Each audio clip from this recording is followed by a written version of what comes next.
Now, somebody might raise the question, well, if something caused the beginning of the universe, what caused God? Now, the problem is that the question, what caused God, is what philosophers call a category fallacy. It's a mistaken freshman logic, is what it is. The question, who caused or what caused God, is like the question, how many inches long is the note C? Or what is the smell of the color red? Those are category fallacies. When you ask a question like, how many inches long is the note C, or what does the note C weigh, you're applying the wrong category, weight, for example, to notes that don't have weight. So there's there's a confusion about the question. Now, the question, what made X? What made X? Who or what made X? Fill in the blank, whatever X is. You can only ask that question of X's that are by definition makeable things. So I could ask what made the planet Earth, because the Earth is something that could be made. I could ask, what made that tree, or who made the bread that's on sale out there, or who made the book, or something of that sort.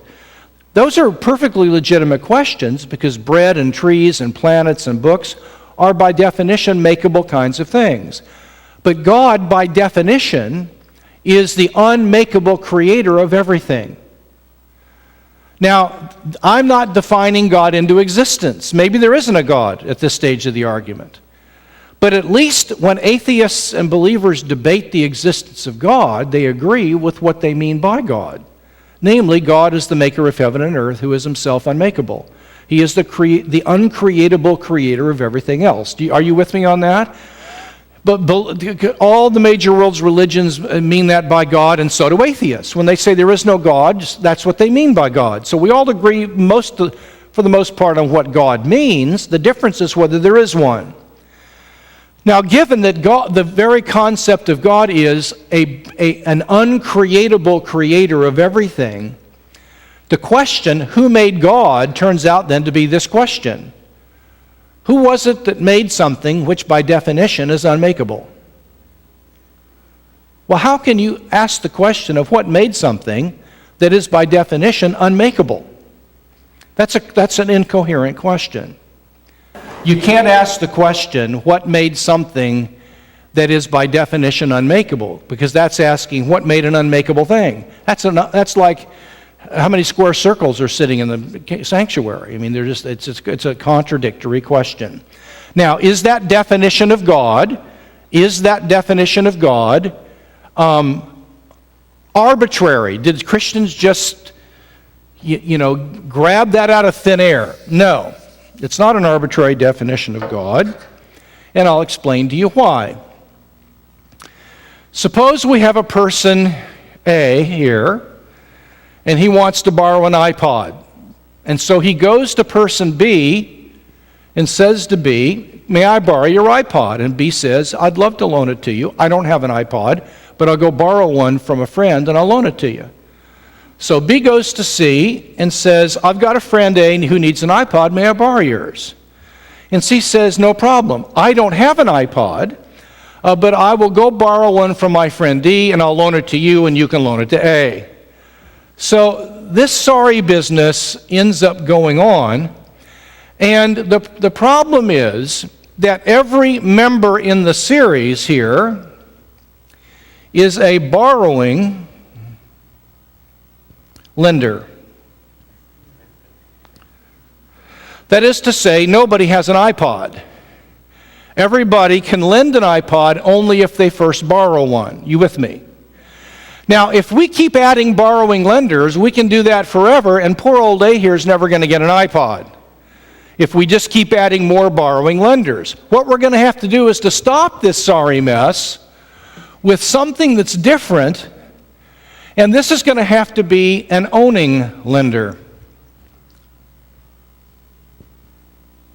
who simply has an iPod that he didn't have to borrow first.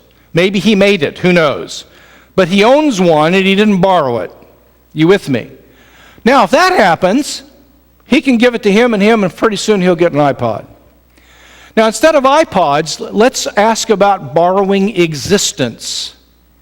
Here, A is a thing that had to have existence given to it, like I had existence given to me by my parents.